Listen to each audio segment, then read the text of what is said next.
Welcome home, brave heroes. I'm Ash, this is AshQuest, and yesterday I received my copy of Talisman, the Magical Quest game, 5th edition. I was really excited to finally get this in my hands and unbox it for you, even though there have been a lot of people getting this around the same time or before I've gotten it. But never mind any of that. If you haven't gotten your copy yet, or you're still trying to decide if this is the game that you'd like to add to your collection, then hopefully this unboxing may prove enlightening for you. Talisman, the Magical Quest game, is a game that was developed by Games Workshop. It has undergone numerous editions in the past few decades, the 3rd edition being my favorite because it uses the Citadel miniatures, with the Fantasy Flight and Pegasus Spiel 4th edition and 4th edition revised respectively, probably being the most popular contemporarily because of the number of expansions they made. With each new edition comes cosmetic changes and some rule tweaks here and there, but this 5th edition is all Avalon Hill, licensed from Games Workshop, still intended for between 2 and 6 players, ages 12 and up. Take hold of your fate. Welcome, champions, to the magical land of Talisman. The otherworldly artifacts known as talismans have once more descended onto the mortal plane, signaling the dawn of a new era and the need for a new ruler. Race other players to the center of the board and vanquish the powerful guardian that defends the coveted crown of command to win and guide the world through its next era. Can I please have an Elden Ring themed talisman? Speaking of which, there are themed talismans. There is a Batman talisman, which I have over on my shelf, as well as a Harry Potter talisman. There might be some others as well. In Talisman, you will assume the role of one of these heroes, each with their own unique abilities and stats, as well as alignment. Although in this 5th edition, you can now just choose whatever alignment you'd like to have. I'll look at the barcode and countries of origin and customer service contacts, and we are ready to open the box. Nothing under the lid, nothing under the lid. Immediately we are met with tokens, and thankfully there's only one sheet of tokens to punch out. We've got Toad, and then we've got Evil, Good, and Neutral alignment tokens. I think it was really clever to put the neutral alignment on the backs of the Evil and Good tokens. Since you're only going to have 6 players to a game, you'll never run out of tokens. These last tokens are fate tokens, and they're all pretty much the same. This 5th edition rulebook actually has a QR code you can scan to learn how to play the game, although if you are one of the many people who have played the previous editions of Talisman, this new edition will really come as familiar experience. There aren't a lot of new waters to tread here, although there are some differences between this and the last edition, which Avalon Hill have kindly and succinctly outlined in the first few pages of this manual. We get some lore, the table of contents, some artwork. All of the artwork here looks like human illustrations to me, as in illustrations done by a human. The very colorful table of contents. Notes, if you are new to Talisman, then you can just go to Prepare for Your Adventure on page 9, and a listing of what's different about the 5th edition. Now, I do want to skim over these really quickly for those of you who are experienced and you want to know what the differences are, but throughout the rulebook, you can also see this icon throughout that means 5th edition gameplay changes. Now, those of you who do not like these edition changes to the rules, worry not. There are actually optional rules you can apply in the back of this book that will make the game feel a lot more like previous editions. If you're new to all of this, none of it's really going to matter to you, and if you're used to playing with a certain set of rules and you just want the Avalon Hill sort of aesthetic and support for the company, that totally makes sense. This is a great way to do that as well. Buying Talisman 5th edition, that is. Character cards are no longer randomly dealt to players. Instead, choose one player to pick their character first. They choose the first character from the deck of character cards, and moving to the right, the rest of the players choose their characters. The last player to choose a character takes the first turn, and play moves to the left. Players can choose an alignment of good, neutral, or evil for their character at the start of the game. And in case you just want to follow like the lore of your character, they all have default sort of alignments that are indicated on their cards. If you don't like your movement roll, you may pay 1 fate token. Instead of the original die number, you may instead move your character up to 6 spaces and land on a space unoccupied by another character. If you lose all your lives and are defeated, place your figure on the village space in the outer region. You'll keep all objects, magic objects, follower spells, trophies, fate tokens, and gold, as well as any earned strength and craft counters. At the start of your next turn, you must spend your gold to purchase as many lives as you can afford, up to your life value, at the cost of 1 life per gold. If you have no gold, you gain 1 life, then your turn ends. Economic healthcare. Talismans don't count towards your item carry limit, and if you are turned into a toad, your objects and gold transform with you. You retain all cards and strength and craft counters, but while in toad form, you cannot benefit from, lose, or gain objects or gold. You cannot gain new followers, and at the end of your next turn, you revert to your original form. There is a rule at the back of the book for allowing 3-turn toad transformations. And that's pretty much it. With a helpful illustration of how to set the game up in general, you're ready to go. Setting up your character, then play. Look up information about board spaces, encounters, and cards as you go. I really like this open approach to just getting people into the game and beginning to roll dice. We've got pictures of all of the sculpts here on this page, as well as their biopic, how to read character cards, explanation on the board's 3 regions, the outer, middle, and inner regions, moving, using a raft, encounters, explanation for the inner region board spaces, such as the Crown of Command, the Werewolf's Den, how to encounter creatures, adventure cards, gaining and casting spells, toads, and then golden rules. Here's your page of alternate rules: race to win, dire toad, fatality, and character selection, allowing you access to pretty much play the game as it used to be intended. We've also got this lovely Talisman encounter sequence on the back. This awesome flowchart. I can't help but feel that this was somehow a biblical part of the development of this edition, something that the designers had on their dry erase boards in the office, in the war room. Somebody finally said, hey, why don't we just take the logic that we're using and put it directly into the book verbatim? That is the manual. Now, one of the 2 parts everyone's been waiting for, the board. We have here a box that is the standard size of 10.5 by 10.5 inches. I think it's like 2 inches high as well. Housing a board that folds out into 6 sections. As always, there's going to be about 50 different ways to do this. 49 of them are wrong. Oh, you hear that lovely crack? It all fits. It all fits right on the table. Although my table is 24 inches deep, so not the biggest. Kind of have to make everybody hold on to their own cards and tokens and such. I want to compare this to the HeroQuest board size. All right, there you go. It is for the exact same size as the HeroQuest board. It is the exact same size. It just folds out into 6 instead of 4. So this actually kind of tells me that First Light's HeroQuest board may very well be a 6-fold of the classic dungeon design. Enough about that.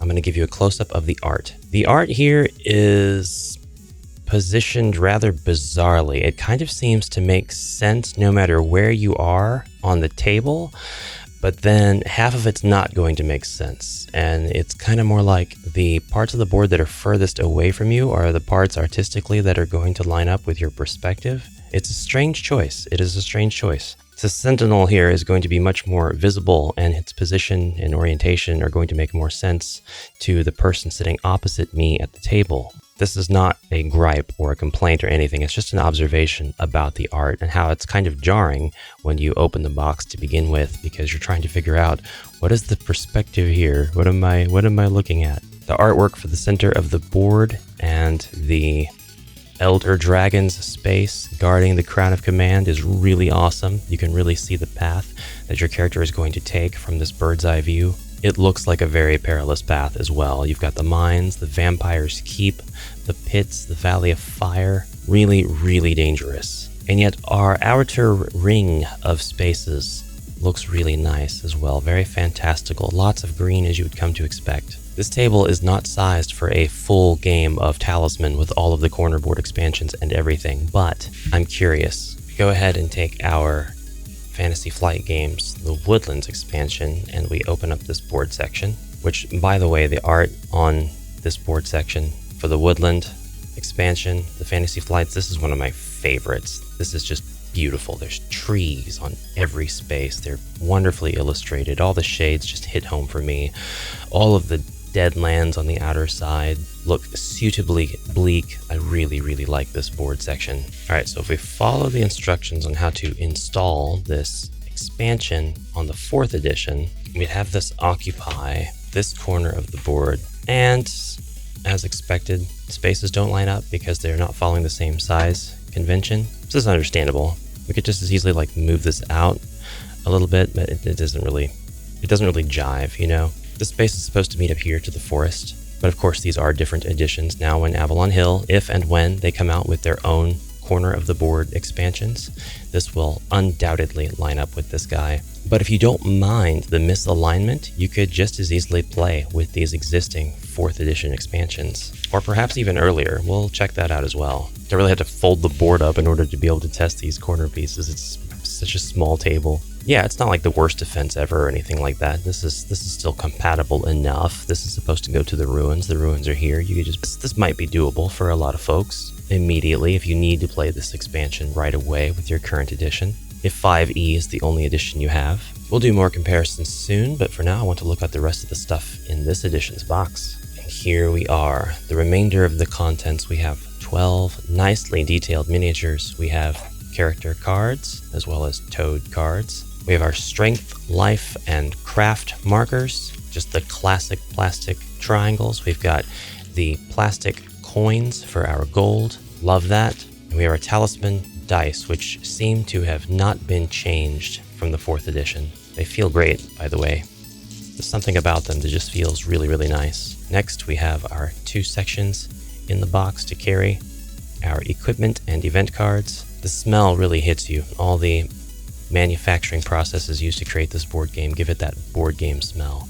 And these cards are, they feel like they're older playing cards. They're thin. This is not a complaint. I kind of like how they feel, actually. But they're not too thick, and they're definitely not too small. They're a really good size. Love that. Copyright Games Workshop 2024, 2024 Hasbro. We've got our talismans. We've got our armors. We've got our axes, helmets, mules as followers.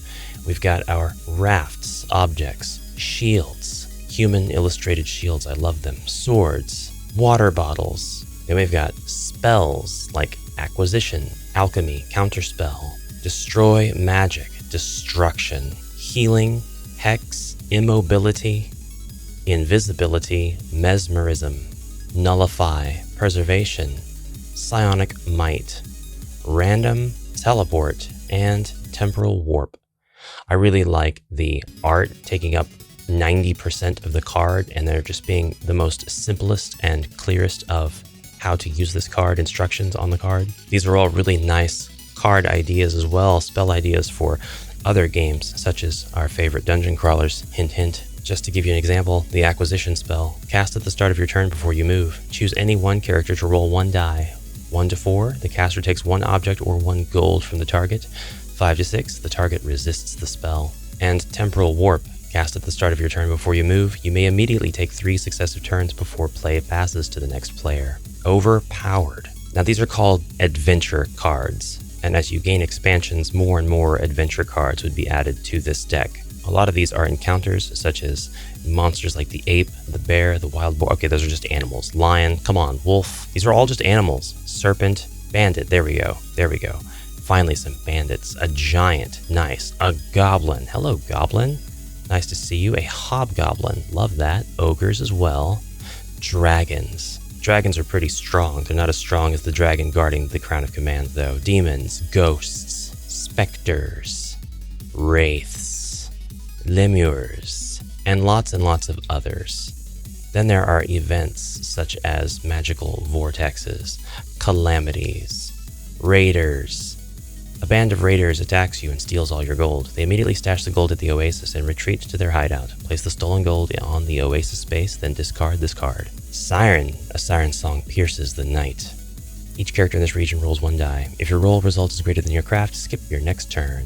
Followers such as the mercenary, objects such as the orb of knowledge or potion of strength, the raft again, then places such as the market. The market will remain here for the rest of the game. Any character that encounters this card can buy available resources from the purchase deck at the below prices. I really love the mechanic in the adventure deck of places that stay on the board for the duration of the game. It really makes it to where you're not going to be playing the same game twice. The marsh will remain here for the rest of the game. The maze. Roll 1 die. If the roll result is greater than your craft, skip your next turn. Pool of life, shrine, enchanter. Oh yes, these are strangers, neither good nor bad. Actually, they're either good or bad. Lovely and inspiring, this adventure deck. I really enjoy it. It's the heart of the game, after all. It'll be interesting to see what this game's first expansion does to allow players to work cooperatively and collaboratively to achieve their goal. We're going to take all of the miniatures out now, and yes, I know a lot of folks are going to want to see comparisons with the 2021 Hero Quest miniatures, and we are going to be looking at that as well. But But first, a word from today's sponsor. There's new benefits on the Patreon, and if you join the Mighty Hero tier now, you will gain access to a monthly quest designed by me, exclusive to members of this tier and above. You'll have access to polls to be able to vote on upcoming content, and have a special role for the Amalgam Archive Discord server. You'll be credited as a supporter at the end of every YouTube video I make, and finally, gain access to heroic quests. That's a video game. All right, back to the video. Here's our first set of 4 characters. These characters are neither villains nor are they heroes. You get to choose exactly what kind of narrative you would like to have for your character, and you get to decide what their alignment is, how they're going to act on this journey. There isn't a lot of roleplay. That's definitely something that you would have to be bringing to the table. But as far as the alignment system is concerned, you can absolutely play a good ogre or an evil priest.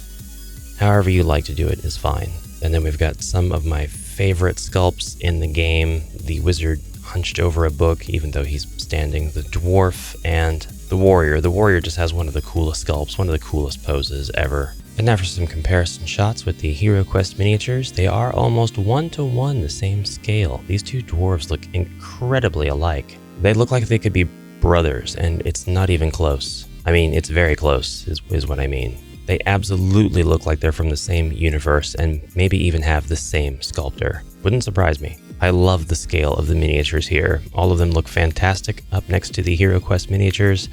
I could almost justify buying a second box just to paint all of the Talisman characters Mephiston red and have another set of Hero Quest homebrew miniatures. And this commentary track here is only for those people who are wondering if these miniatures will fit well in their homebrew Hero Quests. And I say yes, and I also say that the Hero Quest miniatures would make great Talisman miniatures as well. So you've just got all kinds of homebrew to do if you've got both games. I mean, this would be a very respectable monster type in Hero Quest. This could possibly be an ogre that is on your side, a good guy ogre. He looks a little bit different than the other ones. He's definitely fashioned in different clothes, and he's got a bit of a different look about him. But hey, maybe half ogre, maybe ogre just from a different region. Who says all of the ogres have to look the same? And he could beat the tar out of this orc as long as he rolls skulls and is not being controlled by me. All right, the last thing I want to do before we get into comparisons between this edition and 4th edition Talisman base game and 3rd edition as well is open up the character cards, take a look at those and see what we have. Slimy Toad card, the Assassin, the Ghoul, and you'll notice, like in previous edition, we have room for strength, the craft to go around your character, objects, followers, these would be cards, life, fate, and gold. Chits and tokens abound. The Sorceress, really like her design. The Wizard, the Elf, the Monk, the Priest, the Prophetess, the Dwarf, the Thief, the Troll, the Warrior. The Warrior is my favorite out of all of the sculpts in this edition. I love the Warrior the most. She's awesome. Although coming in at a very close second, it is the Prophetess and the Sorceress. It's a tie. I really like both of these sculpts very much. I love the dungeon quest feel of the Prophetess. All right, and now for some simple comparisons. The Talisman dice are the exact same. Some things just don't need to change. Although I guess for posterity, they did change a couple of minor things about these. The pip placement and orientation, and also the talisman symbol, which is engraved a little darker, a little larger, and a little harder on the new dice. The gold coin sculpt is very similar and yet also quite different. Kind of like the 4th edition coins better, not gonna lie. I like the look of them. No, it's just the material, I guess. It's the material and the feel. The new edition coins, I like the designs on the faces better, personally. So if these just had kind of the sheen of this, that would be really cool. They're cool regardless, though. The 4th edition cards, of course, were tiny. I'm not going to give you guys the millimeter measurements. I don't have access to a caliper right at this exact moment, so I'll let you do the conversions. But this was the 4th edition width of just about every card in the game and the height of it. And then our new cards, our 5th edition cards, are a bigger standard. Almost 3.5 inches tall, just about 2 3/16 wide. Although I'm sure the standard is going to be a metric version of those measurements. That's about how much bigger they are than the 4th edition cards. And I'm not a huge fan of the tiny cards, so I'm glad that this change was made. 4th edition had toad sculpts, something that a lot of people are going to be a little salty about, just like the missing boot tile on the Hero Quest board. Why couldn't we have frog sculpts, toad sculpts with 5th edition? Just use your 4th edition toads, that's what I'm going to say. I want to compare boards, but first I want to compare miniatures. All of the characters were faithfully represented with the new Avalon Hill sculpts. I'd like to show you a side-by-side comparison and give you an idea as to why I vastly prefer the 5th edition over the 4th edition. I've heard it said Talisman is a goofy game. It deserves goofy sculpts, but the quality and the details of the miniatures with 5th edition is to me night and day better than the miniature quality of 4th edition. I'm not going to comment too much on 3rd edition because 3rd edition just has my favorite sculpts. I just love the Citadel Games Workshop sculpts from the 90s, and that's my preference. And if you guys have a preference as to which edition aesthetic you like, then that's totally valid. It's totally fine. Look at this. I actually prefer the older ghoul to the newer ghoul. The newer ghoul is very almost Crypt Keeper-esque, while the old one really does feel like a ghoul, looks like a ghoul. I'm not saying the 4th edition sculpts are bad by any means. They're not garbage. They are detailed. They do make sense. It's just an aesthetic. It's just a collection of choices. One of the choices being to give the warrior 2 swords and really make him out to be super bad. But you can tell there was inspiration taken from the older editions to create these newer sculpts so that they would be instantly recognizable to fans who have been playing the game for decades. And I respect that, and I think that there's merit in that decision. Some of these have had some dynamic changes though, and I don't mind that whatsoever. I welcome that. I saved this one for last. This is my favorite example. This troll is just so much more bigger, cuts much more of an imposing figure than his 4th edition counterpart. And now the board, which is also a 6-fold out board. Again, this is the 4th edition board.